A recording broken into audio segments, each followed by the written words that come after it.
Magandang araw po sa ating lahat mga kababayan ko. Ako naman may ibibigay sa inyo na kunting kaalaman tungkol sa pag-aabono ng ating mga tanim. Katulad nitong aking dragon fruits.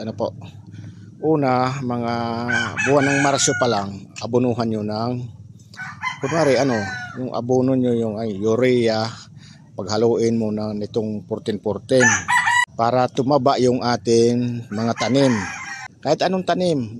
Tapos, inabuno mo ng Marsyo. Pagdating ng Mayo o May, ang iaabono natin para dumami ang bunga, itong abono na ito kung tawagin complex. Yan po. Yan yung pampabunga talaga. Dadami ang bunga ng inyong dragon fruits. Ayun, kung mapapansin nyo po ang aking dragon fruits, ilan-ilan lang ang kanyang ibinulaklak. Ayan po. Pero pagka naabunuhan ko itong aking dragon fruits nitong aking abono na ito na complex, ay sadyang dadami yan ang bulaklak, dadami ang bunga. Ganyan lang o. Ito naman ay laganap na ang ugat. Diyan o, ganyan mo yan. Yan. Po sa likod. Ang ugat kasi ng dragon fruits nagkakalat na yan. Yan po. Yan. Ganyan lang. Maaari na yan. Yan. Ganyan. Tapos doon pa rin. Yan, ganyan lang. Pagdating yan ng June, yan ay mamumulaklak na napakarami. Marami ibubungan yan. Yan po. Ilan-ilan lang ang naging bulaklak niya kasi walang abono siyang complex. Mayroon siyang abono yung una, yung urea at saka yung 14-14 pinaghalo ko. Pampataba lang yan sa kanilang katawan. Yan, mataba yung katawan kung mapapansin nyo. Ngayon, inabunuhan ko na sila nitong abonong complex. Yan yung pampabulaklak, pamparami ng bunga. I-update ko na rin sa inyo yan pagka dating nitong buwan ng June, mga katapusan ng June. Pakikita ko muli yan sa inyo, mga kababayan ko, kung ano ang naging resulta nitong pag-abono ko ng complex. Yan lang po, pag-abono niyan. Dami sanang bulaklak, pero mas marami pa niyan ibubulaklak pagka tumalab na itong aking abono na ito.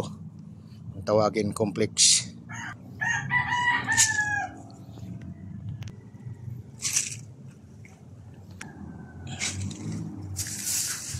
Ganyan lang po pag-abono niyan ng dragon fruits.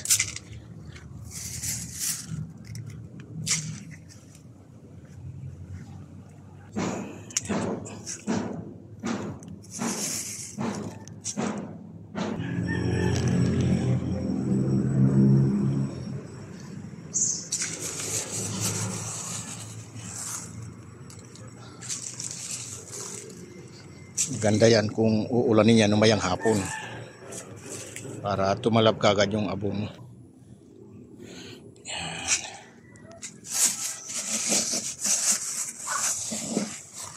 Ganyan lang po pag-aabono ng dragon fruits.